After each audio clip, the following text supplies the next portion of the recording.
Aleluya, alabado y exaltado sea el nombre de nuestro Señor Jesucristo. Amén. Hoy vamos a estar meditando en un pasaje de suma importancia donde Dios nos advierte cuál es el único pecado imperdonable. El nombre de este tema es Cuidado, este es el pecado imperdonable. ¿Sabías que todos los pecados les serán perdonados a los hombres por Dios si se arrepienten, excepto uno? Hay un pecado imperdonable del cual la Biblia nos advierte y está en el libro de Marcos capítulo 3 versos 20 al 30 y dice así: Y se agolpó de nuevo la gente, de modo que ellos ni aún podían comer pan. Cuando lo oyeron los suyos, vinieron para prenderle, porque decían, está fuera de sí. Pero los escribas que habían venido de Jerusalén decían que tenía a Beelzebú, y que por el príncipe de los demonios echaba fuera a los demonios. Y habiéndolo llamado, les decía en parábolas: ¿Cómo puede Satanás echar fuera a Satanás? Si un reino está dividido contra sí mismo, tal reino no puede permanecer. Si una casa está dividida contra sí misma, tal casa no puede permanecer. Y si Satanás se levanta contra sí mismo y se divide, no puede permanecer, sino que ha llegado su fin. Ninguno puede entrar en la casa de un hombre fuerte y saquear sus bienes si antes no le ata, y entonces podrá saquear su casa. De cierto os digo que todos los pecados serán perdonados a los hijos de los hombres, y las blasfemias cualquiera que sean. Pero cualquiera que blasfeme contra el Espíritu Santo no tiene jamás perdón, sino que es reo de juicio eterno. Porque ellos habían dicho, tiene espíritu inmundo. Nos encontramos ante un pasaje muy serio. Fijémonos cómo al final del incidente narrado aquí, el Señor dijo que cualquiera que cometiera el pecado que Él describió como la blasfemia contra el Espíritu Santo, no tiene jamás perdón, sino que es reo de juicio eterno. ¿Por qué un veredicto tan grave y definitivo? ¿En qué consiste la blasfemia contra el Espíritu Santo? Para entender lo que Jesús quiso decir, debemos considerar las circunstancias.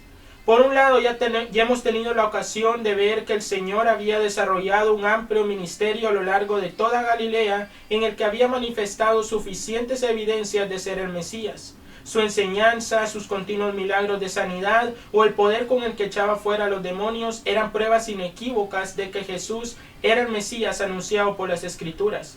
Sin embargo, aún después de haber recibido tanta luz, su respuesta fue de rechazo. Pero no cualquier tipo de rechazo. Lo trataron como que si estuviera loco y endemoniado. Los suyos vinieron para prenderle porque decían está fuera de sí. Los escribas decían que tenía Beelzebú. Había llegado demasiado lejos y el pasaje nos enseña que hay un punto desde el que ya no hay posibilidad de retornar. Nuevamente nos encontramos con el Señor Jesucristo entregado de manera absoluta a su ministerio. Los suyos habían llegado a tener conocimiento de la situación y decidieron que Jesús había perdido el juicio y que ya era hora de llevárselo a casa. No sabemos si los suyos son su madre y sus hermanos, que son mencionados a continuación en Marcos 3:31, o tal vez otros familiares o personas cercanas a él venidos de Nazaret.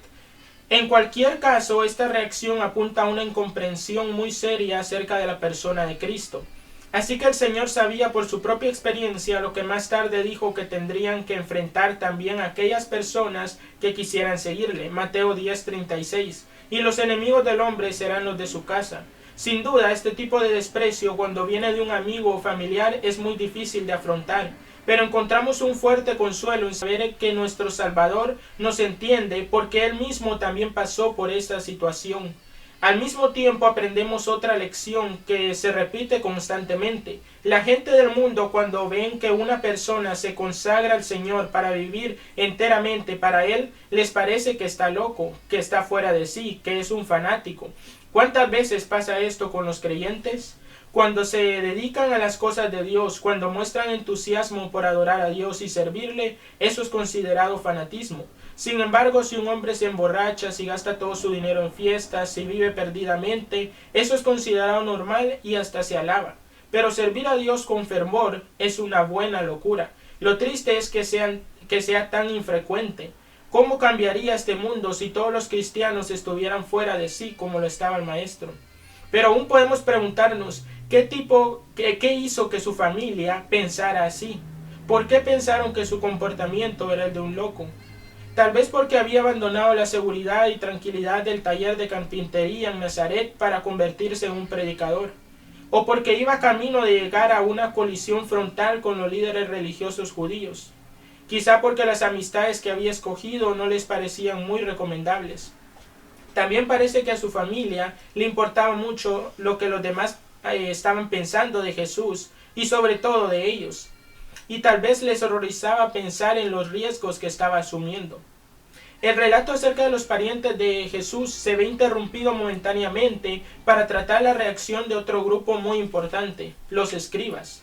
Marco nos dice que estos escribas habían venido de Jerusalén. Suponemos que los escribas de la provincia de Galilea habían pedido ayuda de los doctores de la ley de Jerusalén con el fin de contrarrestar la gran influencia que el Señor Jesús ejercía en Galilea. Estos líderes religiosos tenían la responsabilidad de dar alguna explicación a las sorprendentes obras que Jesús hacía. ¿Cuál sería su actitud? Bueno, en principio debemos notar que ni ellos ni tampoco ningún otro representante oficial del Sanedrín nunca pusieron en duda los milagros de Jesús o su poder para echar fuera a los demonios. Este habría sido el camino fácil, pero era imposible negar algo que era tan evidente. Por eso, el que 20 siglos después la gente de nuestro tiempo no crean en los milagros de Jesús, no nos sorprende cuando tenemos en cuenta que los mismos enemigos de Jesús que vivieron en su tiempo no se atrevieron a poner en tela de juicio la veracidad de sus obras. Pero el hecho de que hubieran visto sus milagros y los reconocieran como auténticos no quería decir que fueran a reconocerle como el Mesías. Ellos de ninguna manera estaban dispuestos a sujetarse a su autoridad. Pero entonces, ¿qué iban a decir sobre Jesús? Porque todos allí estaban esperando el veredicto de sus autoridades religiosas venidas a tal efecto desde Jerusalén. Parece que los escribas ya traían su respuesta preparada, así que no se hicieron esperar. Decían que por el príncipe de los demonios echaba fuera a los demonios. No estaban dispuestos a sujetarse a Jesús, así que su estrategia consistió en desacreditarle. Le acusaron de estar endemoniado y de hacer sus milagros en colaboración con el mismo Satanás. No deja de sorprendernos cómo el espíritu religioso, movido por sus propios intereses, puede llegar a estar tan ciego y ser tan malvado. Pero con esto coincide el diagnóstico que el mismo Jesús hizo en Juan 3, 19 y 20. Y esta es la condenación, que la luz vino al mundo, y los hombres amaron más las tinieblas que la luz, porque sus obras eran malas. Porque todo aquel que hace lo malo aborrece la luz y no viene a la luz para que sus obras no sean reprendidas. Lo que los escribas dijeron no tenía sentido, no era más que un intento absurdo de negar lo evidente. Y esto ocurre una y otra vez con el hombre. Es capaz de creerse cualquier cosa, por absurda que sea, con tal de negar a Dios. Pero Jesús no estaba aliado con Satanás, sino que por el contrario se le oponía e incluso lo había sometido, triunfando sobre él. Para que lo entendieran, les puso dos pequeñas ilustraciones. Ilustración número 1. Si un reino está dividido contra sí mismo, tal reino no puede permanecer. Cristo compara el reino espiritual de Satanás con un reino humano, con el fin de resaltar la insensatez de la idea presentada por los escribas. Si hay una disensión interna en un reino, ese reino no puede durar mucho. Si hay peleas continuas entre el esposo y la esposa, el matrimonio no durará. Si hay divisiones dentro de una iglesia local, esta no durará. Si Satanás está en guerra con sus propios demonios, entonces está acabado como poder a tener en cuenta, porque ha empezado una guerra civil en su reino. Este mundo no es el escenario de una división dentro del reino de Satanás, sino el de un terrible conflicto entre el poder del mal y el poder de Dios, entre el reino de Cristo y el de las tinieblas. Ilustración número 2. Ninguno puede entrar en la casa de un hombre fuerte y saquear sus bienes si antes no le atan. Supongamos que alguien quiere robar en la casa de un hombre muy poderoso. No hay manera de hacerlo hasta que haya sometido a ese hombre poderoso. Cuando le tiene bien atado, entonces podrá desmantelar sus bienes, pero no antes. Lo que no tiene sentido es pensar que el dueño de la casa preste su ayuda al ladrón para que le robe. Y esto era precisamente lo que los escribas estaban diciendo, que el diablo estaba ayudando a Jesús a liberar las almas que éste tenía aprisionadas. El profeta Isaías expresó la misma idea de esta forma.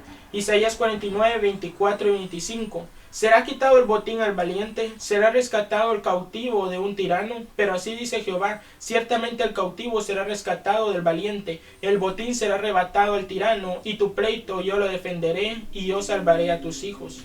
Jesús había encontrado al hombre fuerte, Satanás, y allí en el desierto le venció, Marcos 1:13. Desde entonces había recorrido toda aquella región, estropeando, frustrando y anulando sus malévolas obras. Marcos 1:23 al 26. Jesús es mucho más poderoso que el diablo. Tiene el poder para atarle y también para deshacer todas sus obras. Primera de Juan 3:8. Para esto apareció el Hijo de Dios, para deshacer las obras del diablo. El propósito final del Señor es liberar a las almas y los cuerpos de los seres humanos que están bajo el dominio de Satanás. A esto se refiere cuando dice que saquea su casa. Los escribas tenían una gran responsabilidad. Ellos conocían de primera mano que todo el ministerio de Jesús era una demostración directa y clara del Espíritu Santo. El mismo Nicodemo, un principal entre los judíos, lo había dicho, Juan 3:2. Sabemos que has venido de Dios como maestro, porque nadie puede hacer estas señales que tú haces si no está Dios con él. Pero ahora ellos, teniendo delante de sí mismos toda la evidencia, habían emitido un juicio condenatorio sobre Jesús. Le trataron de la peor forma posible. Dijeron que estaba endemoniado y que era un aliado del mismo Belcebú. Esta decisión, una vez tomada deliberadamente, sería irreversible y haría imposible cualquier arrepentimiento. Pero ¿por qué era tan grave? ¿Por qué Jesús dijo que este pecado no sería jamás perdonado, pero sí todos los demás? Para comenzar, fijémonos en cómo Jesús llamó a este pecado, la blasfemia contra el Espíritu Santo. ¿Por qué se refirió a él de esta manera? Porque lo que estaban haciendo era resistir al Espíritu Santo. Esteban, antes de ser apedreado por dar testimonio de Jesús, les dijo lo mismo, Hechos 7:51.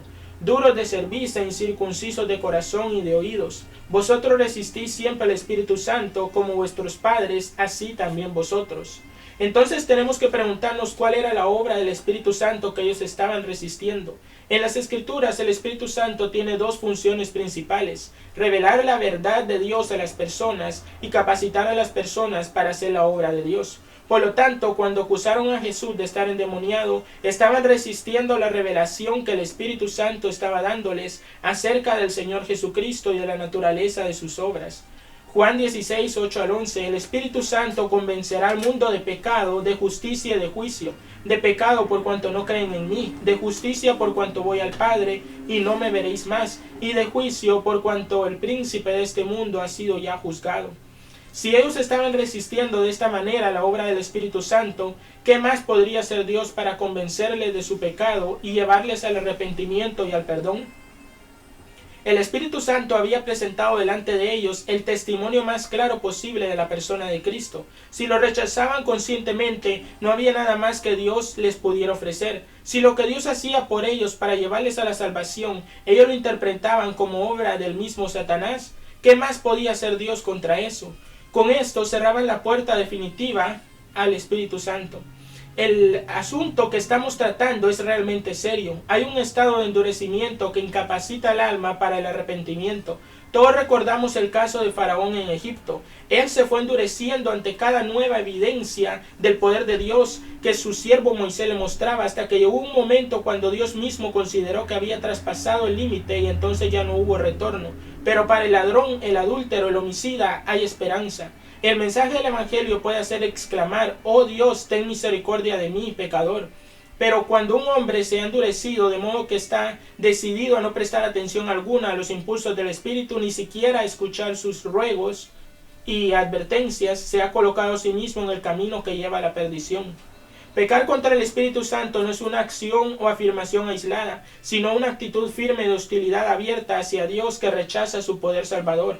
Al tratarse de una actitud interna del corazón que solo Dios conoce en última instancia, ningún hombre se debe aventurar a hacer juicio sobre otros en el sentido de que tal persona ha blasfemado contra el Espíritu Santo.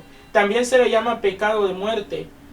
Y tiene su analogía en el Antiguo Testamento, donde Dios habla de un pecado cometido con soberbia. No había sacrificio que se podía ofrecer para expiar el pecado. Por ende, la persona que cometía dicho pecado será cortada en medio de su pueblo, por cuanto tuvo en poco la palabra de Jehová. Este versículo ha preocupado a muchos creyentes, quienes temen haber cometido este pecado imperdonable. Pero cuando una persona está realmente preocupada por este asunto, está demostrando por su comportamiento que no ha cometido dicho pecado. En otras ocasiones escuchamos de personas que dicen que nunca debemos cuestionar si algún ministerio, por ejemplo de sanidad, realmente se está desarrollando en el poder del Espíritu Santo, por el peligro de estar blasfemando contra el Espíritu Santo. Ante tal situación hay que recordar lo que leemos en 1 Juan 4:1, donde dice que debemos probar los espíritus para ver si son de Dios. Por lo tanto, probar los espíritus no es sinónimo de blasfemar contra el Espíritu Santo. Sin embargo, al evaluar dichos ministerios, debemos guardar nuestros corazones de no estar cerrados al obrar del Espíritu Santo en la vida de otro creyente. Blasfemar es hablar mal de Dios, es rebajar su dignidad deliberadamente, insultarle. De esto aprendemos dos cosas muy importantes. El Espíritu Santo es una persona y no una fuerza impersonal como algunos dicen. El Espíritu Santo es Dios, por eso la blasfemia contra el Espíritu Santo es un pecado muy grave. Para blasfemar contra el Espíritu Santo no es necesario ser un depravado moral y estar inmersos en todos los vicios posibles. Recordemos que el Señor se está dirigiendo a personas muy religiosas, moralmente rectos, según los criterios del mundo, meticulosos en sus expresiones religiosas. Notemos finalmente que el Señor Jesús habló de condenación eterna y de la posibilidad de que un hombre quede eternamente en el infierno. Esta es una verdad terrible, pero es una verdad y no podemos cerrar los ojos ante ella, ni engañarnos pensando que es imposible, que un Dios de amor nunca permitiría que nadie vaya al infierno. Aleluya. Espero que este tema les haya sido de mucha bendición. Que Dios les bendiga.